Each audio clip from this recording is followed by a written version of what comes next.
the truth is very simple, and it's easy to articulate.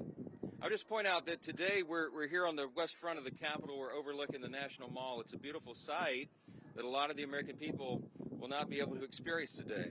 On a normal day, of course, you have tens of thousands of visitors here, family, you have school groups that come and visit. They walk these grounds. We have about 7,000 people who visit this Capitol each and every day. But today that's not going to be the case. Today America's boys and girls will walk up to these doors and they'll see something different, a sign that says closed until further notice. And that's because at midnight, the Democrats followed through on their threat to shut down the United States government. As we speak here this morning, there are hundreds of thousands of federal workers who are getting their furlough notices. Nearly half of our civilian workforce is being sent home. These are hardworking Americans who work for our federal government. Our troops and our Border Patrol agents will have to go to work, but they'll be working without pay.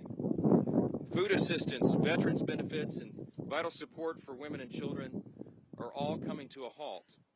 Now, thankfully, President Trump is trying to mitigate the damage as much as possible. His administration is working to limit the harm to the American people, but the longer this goes on, the more pain will be inflicted because it is inevitable when the government shuts down. The sad thing about it is that every single bit of this was entirely avoidable.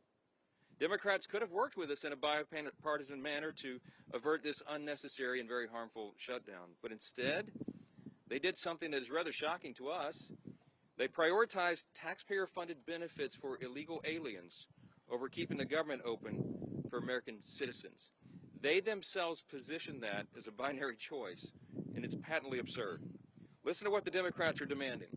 They demanded, in exchange for our simple, clean, 24-page bipartisan continuing resolution, the same one that Chuck Schumer and the Democrats voted for just a few months back in March. In exchange for that, they rejected it and they demanded something else. They wanted us to add over $1.5 trillion in new federal spending, paid for, of course, by hardworking American taxpayers, simply for funding the government at current Biden level spending levels. We are not going to do that. We can't do that. We won't do it.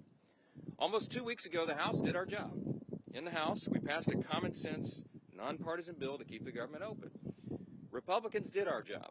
We had one Democrat join us there, so it was bipartisan. But every other Democrat in the House voted to shut the government down. And last night, 44 Democrats in the Senate did the same thing. This is a clean resolution.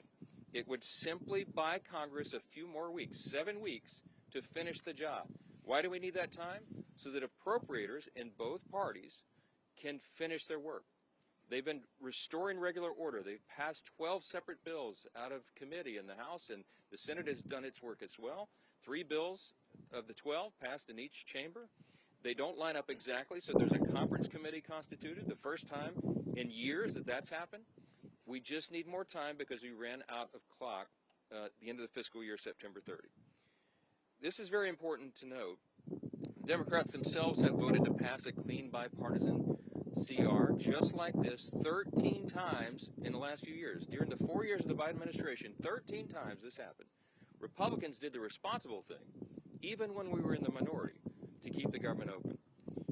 And today should be no different. There is nothing new in this legislation. There's no poison pill. There's no partisan tricks. There's no gimmicks whatsoever. The only difference today is the man who is sitting in the Oval Office.